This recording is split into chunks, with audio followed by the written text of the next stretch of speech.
साल था 1972। भारत के उत्तर पूर्व में बसा एक शांत राज्य असम, जहां हरियाली थी, नदियां थीं, चाय के बागान थे। लेकिन उस समय देश के बाकी हिस्सों में असम की पहचान लगभग खो चुकी थी। और फिर उसी मिट्टी से एक ऐसी आवाज उठी जिसने सिर्फ गाने नहीं गाए, बल्कि पूरी एक पीढ़ी की पहचान बदल दी। उस लड़के का नाम था जुबिन गर्ग। बचपन से ही संगीत उसके चारों तरफ था। घर में तबला बजता था, लोग गीत गूंजते थे, और धीरे धीरे वही सुर उसकी जिंदगी बन गए। उस समय असम कई मुश्किल दौर से गुजर रहा था। राजनीतिक तनाव, आंदोलन, डर। लोगों के चेहरों पर बेचैनी थी। लेकिन उन्हीं अंधेरों के बीच एक नई आवाज लोगों के दिलों तक पहुंचने लगी। वो आवाज अलग थी।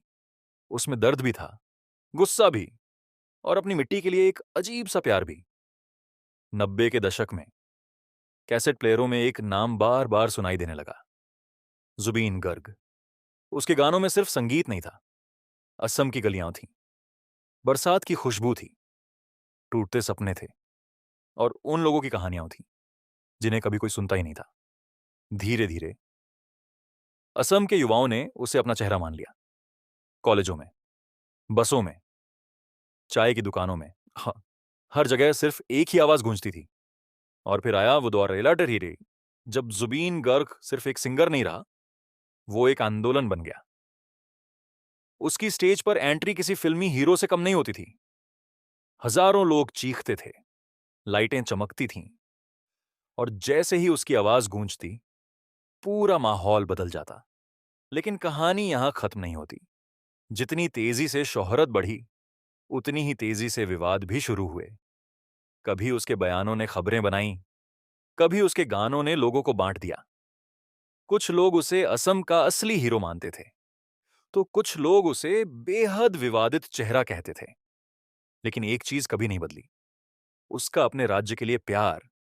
जब भी असम पर मुश्किल आई, बाढ़, संकट या सांस्कृतिक खतरा, जुबीन गर्ग हमेशा सबसे आगे दिखाई दिया। उसकी आवाज सिर्फ मनोरंजन नहीं थी, वो असम की पहचान बन चुकी थी। फिर आया बॉलीवुड। धीरे धीरे मुंबई तक उसकी आवाज पहुंच गई, और एक दिन पूरे भारत ने पहली बार उस आवाज को सुना, या अली। जैसे ही वो गाना रिलीज हुआ, देश भर के लोगों ने पहली बार पूछा, आखिर ये गायक है कौन? लेकिन सबसे हैरानी की बात यह थी, इतनी बड़ी सफलता मिलने के बाद भी वो पूरी तरह मुंबई का नहीं बना। उसका दिल हमेशा असम में ही रहा। वहीं की मिट्टी, वहीं के लोग, वहीं का संगीत। शायद इसी वजह से आज भी असम के लोग उसे सिर्फ एक सेलिब्रिटी नहीं मानते, बल्कि अपनी संस्कृति का रक्षक मानते हैं। इतिहास के पन्नों में बहुत कम कलाकार ऐसे होते हैं जो सिर्फ गाने नहीं गाते, बल्कि पूरे समाज की आवाज बन जाते हैं। और जुबीन गर्ग उन्हीं नामों में से एक है। एक ऐसी आवाज जो आज भी ब्रह्मपुत्र के किनारों से लेकर असम के छोटे छोटे गांवों तक गूंजती है, और शायद आने वाले कई सालों तक गूंजती रहेगी।